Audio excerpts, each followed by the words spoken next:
Ito yung attitude para magkaroon ka ng maraming benta.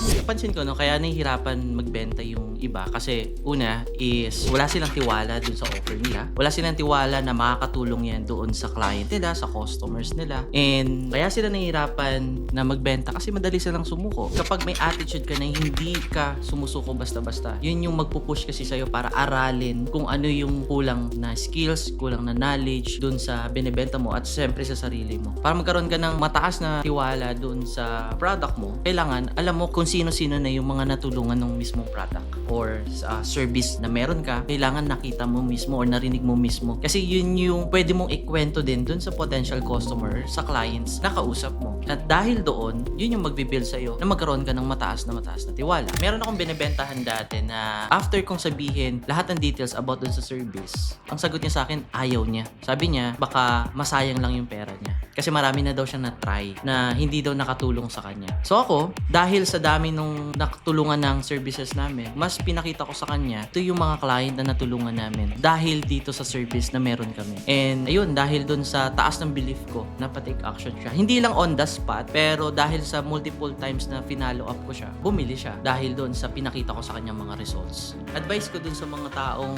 nahihirapan magbenta, unahin mo na alamin kung ano ba yung binibenta mo, sino ba yung siniserve mo. Pangalawa, sino na yung mga natulungan itong service products na binibenta mo. No? Yun yung magbubu sa'yo para magkaroon ka ng mataas na tiwala. Lahat ng success, lahat ng breakthrough na gusto mong ma-achieve, lahat yun nagsisimula sa belief.